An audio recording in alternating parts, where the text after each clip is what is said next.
Somewhere in the hills above a Sicilian town called Gela, a German officer is trying to understand what just happened to his army. His communications are cut, his supply lines are confused. Reports are coming in from every direction at once. Paratroopers here, paratroopers there, paratroopers behind a position that should have been 20 miles from any American soldier.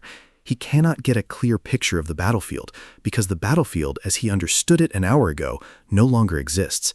He has tanks. He has one of the most feared armored divisions in the entire German military, the Hermann Göring Panzer Division, named for the commander of the Luftwaffe himself. He has more firepower at this exact moment than the scattered American units in front of him could possibly match. And he is about to call off the attack. Not because he was defeated in the way armies are usually defeated, outflanked, outgunned, overwhelmed by superior numbers. He is about to pull back because a few hundred American paratroopers dropped wildly off target in the dark, disorganized, isolated, cut off from their own command structure, fought with a ferocity that made his entire division believe it was facing something much larger and much more dangerous than it actually was. This was July 1943. This was the first time German soldiers had ever faced the 82nd Airborne Division in combat. And by the time the sun came up the next morning, something had already started that would follow American paratroopers across Italy, across France, across Holland, and into the heart of Germany itself. A reputation built in chaos and confusion and absolute refusal to break that German soldiers would come to fear before they had even seen these men coming. This is the story of what happened the night the German army first met the 82nd Airborne, what they said about it, what it cost them to learn it, and why, by the end of the war, German officers were writing things in their diaries about American paratroopers that no military force wants written about its enemy. To understand what happened in Sicily in July 1943, you have to understand what the 82nd Airborne actually was at that point in the war, because it was, in the most literal sense, an experiment that nobody was entirely sure would work. The concept of airborne warfare was new, genuinely new, in a way that's hard to appreciate from a vantage point 80 years ago, when paratroopers are simply an established branch of every modern military. In 1942, the idea of dropping thousands of soldiers out of airplanes at night behind enemy lines, with no ability to retreat and no immediate path to resupply or reinforcement, was a radical and unproven concept. The Germans had done it, most dramatically in the invasion of Crete in 1941, where German paratroopers, the Fallschirmjäger, had seized the island in a brutal and costly operation that worked, but at a casualty rate so high that Hitler himself reportedly concluded the airborne concept had limits that made it too expensive to repeat at scale. The American military watched what the Germans had done and drew a different lesson. If airborne troops could seize key terrain ahead of a larger invasion force, bridges, road junctions, high ground, they could disrupt an enemy's ability to respond to a landing before that landing even hit the beach. The risk was obvious. The potential payoff was significant. The United States Army decided to build the capability and find out. The 82nd Division had a history that long predated any of this. It had been formed in 1917 during the First World War and had earned the nickname All-American because, unlike most divisions of that era, which were built from soldiers of a single state or region, the 82nd's men came from all 48 states. It fought with distinction on the Western Front in 1918, and among its soldiers was Sergeant Alvin York, whose actions in the Argonne Forest make him one of the most decorated American soldiers of that war. The division was deactivated after 1918 and existed only as a memory for more than 2 decades. It was reactivated in March 1942 after the United States entered the Second World War under the command of Major General Omar Bradley, a name that would become considerably more famous in the years that followed. In August of that year, the Army made a decision that would define the division for the rest of its history. The 82nd was redesignated as an airborne division, the first in the United States Army, and a new commander took over to build it into something that had never existed before in American military history. His name was Matthew Ridgway. Ridgway was given an enormous task.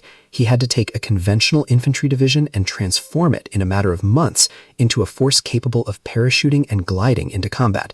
A force that had to be more physically capable, more independently minded, and more comfortable with chaos and improvisation than ordinary infantry, because the entire premise of airborne warfare was that these men would land scattered, disorganized, and cut off, and would have to fight effectively anyway.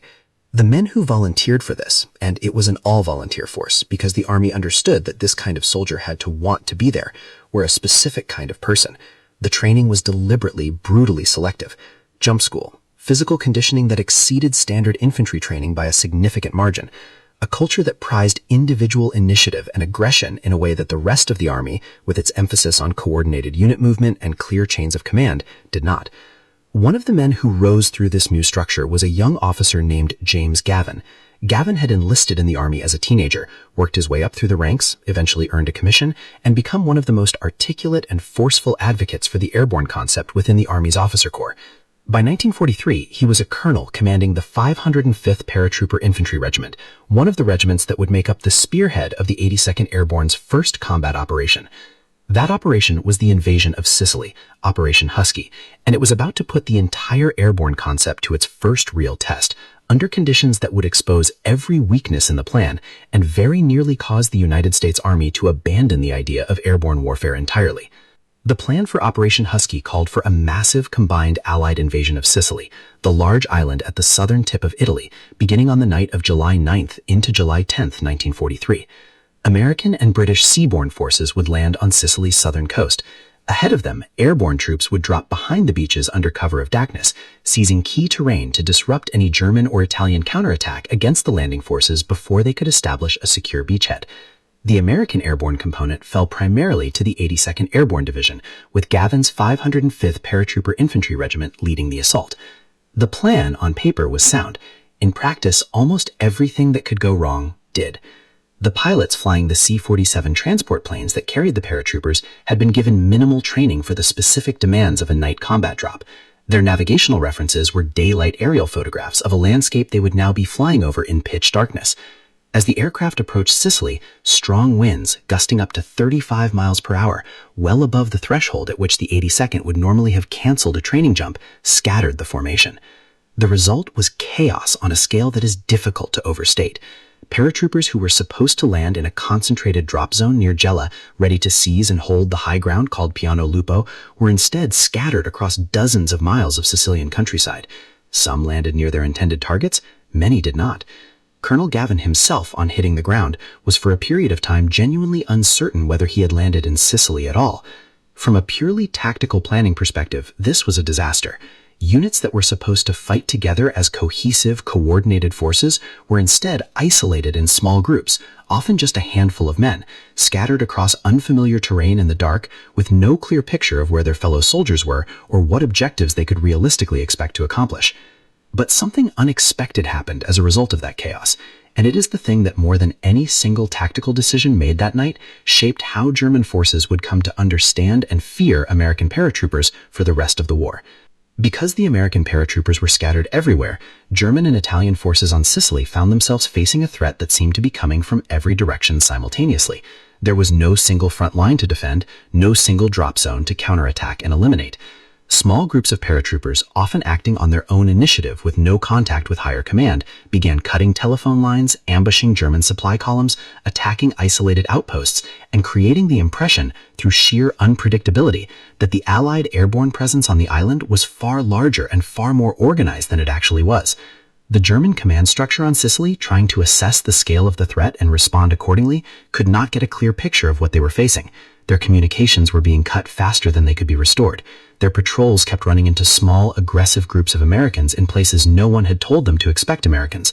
The fog of war, normally something that affects both sides relatively evenly, was disproportionately affecting the Germans, because the disorganization of the American drop had, by accident, created exactly the kind of unpredictable, omnipresent threat that a more carefully concentrated and conventional attack never could have produced. This set the stage for the battle that would define the 82nd Airborne's combat debut and establish in the span of a single day the reputation that would follow these men for the rest of the war. The location was a low rise of high ground southeast of Gela that would come to be known in the official histories and in the memory of the men who fought there as Piazza Ridge. Colonel Gavin, having gathered his bearings after landing far from his intended drop zone, had spent the hours after his jump collecting whatever paratroopers he could find, a patchwork command that grew steadily as scattered men made their way towards the sound of activity and the authority of an officer who clearly knew what he was doing, even if what he knew was considerably less than the full picture. By the time he reached the area around Piazza Ridge, Gavin commanded a force assembled almost entirely by improvisation, men from multiple companies, multiple battalions, even men from other regiments who had simply ended up in the same place after a drop that had gone nothing like the plan.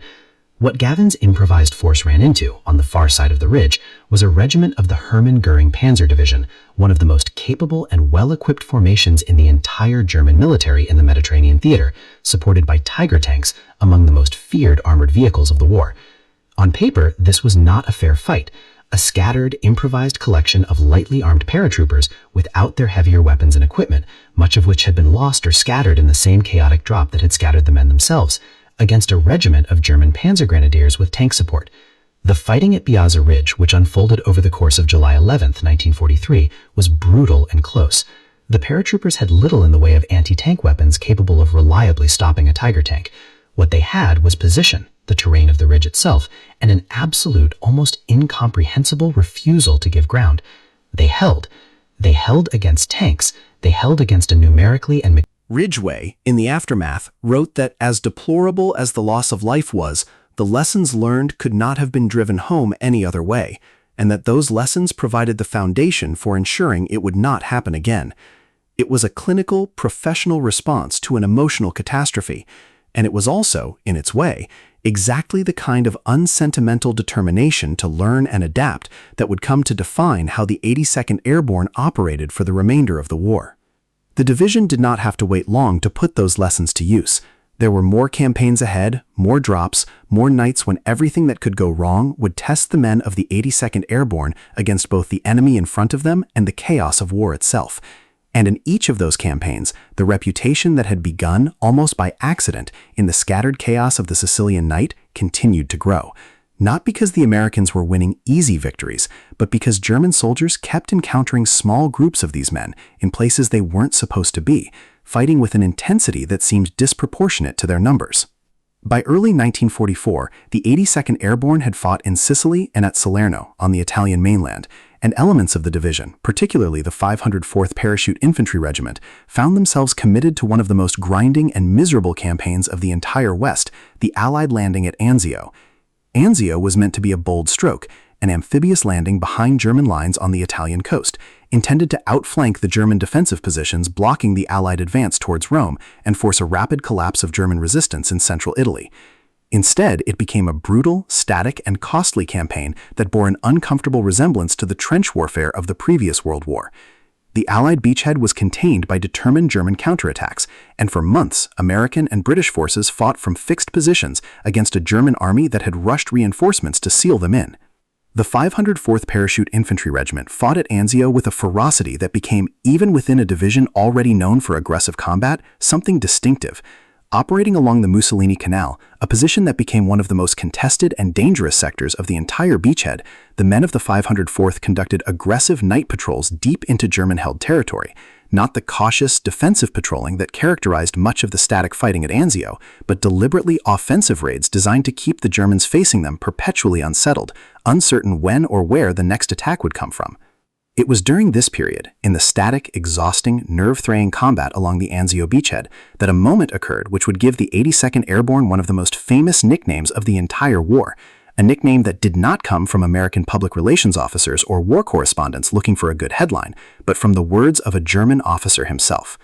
In the aftermath of fighting along the Mussolini Canal, American forces recovered a diary belonging to a German officer who had faced the 504th in combat. In it, this officer, whose name has not survived in the accounts that have come down through military history, but whose words have, described the Americans he was fighting against in terms that combined expiration, fear, and a kind of reluctant, horrified respect. He referred to them as devils in baggy pants, a description rooted in the distinctive, loose-fitting jump trousers that American paratroopers wore, with their large cargo pockets designed to carry equipment during a parachute descent, which made them visually distinct from ordinary infantry even at a distance. The phrase stuck. It traveled back through American military intelligence channels, through war correspondence, and eventually into the official lexicon of the unit itself. The 504th Parachute Infantry Regiment adopted devils in baggy pants as its own nickname, worn with the particular pride that soldiers reserve for descriptions earned directly from the enemy's own words, rather than invented by their own side. Think about what that diary entry actually represents. It is not propaganda. It is not an American officer's account of his own men's bravery, which might reasonably be suspected of exaggeration born of pride or morale-building intent. It is a private, personal document, written by a German officer for no audience but himself, in the middle of a campaign that was grinding down his own forces along with the Americans he was fighting. He was not writing for posterity. He had no reason to inflate what he had seen. And what he chose to write down in that moment of private reflection on an enemy that would not stop coming at him in the dark was that these men fought like devils. That single phrase, recovered from a battlefield and carried home in an intelligence file, tells you something that no American official account, however detailed, could establish on its own. It tells you what it actually felt like to be on the other side of these soldiers, to be the German officer trying to hold a line against men who kept finding ways through it, who kept coming at night, who kept inflicting losses out of proportion to their numbers and equipment, in a campaign where every other sector of the front was settling into the same grinding stalemate. The pattern that had begun in the chaos of Sicily and continued through the brutal static warfare of Anzio would repeat itself again and again across every major campaign the 82nd Airborne fought for the remainder of the war, and each time it added another layer to a reputation that German forces increasingly approached with genuine apprehension. In June 1944, the 82nd Airborne dropped into Normandy as part of Operation Neptune, the airborne component of the broader invasion that would become known to history simply as D-Day. The division's mission was to seize key terrain and disrupt German lines of communication and reinforcement in the hours before the main amphibious landings hit the beaches at dawn. As it happened in Sicily, the night drop scattered many units far from their intended drop zones. The lessons learned from Husky had improved navigation and aircraft procedures considerably, but the fundamental unpredictability of a massive nighttime parachute assault, executed across unfamiliar and often flooded terrain in the Norman countryside, could never be entirely eliminated. And as it happened in Sicily, the scattering produced an effect that worked on balance in the Americans' favor. German forces in Normandy, attempting to respond to reports of paratroopers landing in dozens of separate locations across the Cotentin Peninsula, struggled to form an accurate picture of where the actual American objectives were and how large a force they were truly facing. Small, isolated groups of paratroopers, cut off from their main units, often without their heavier equipment, frequently uncertain of their own exact location, fought with the same aggressive, decentralized initiative that had characterized the division since its very first hours of combat in Sicily. They seized causeways, they held crossroads, they disrupted German counterattacks against the beaches by their sheer unpredictable presence across the landscape the German defenders had believed they controlled.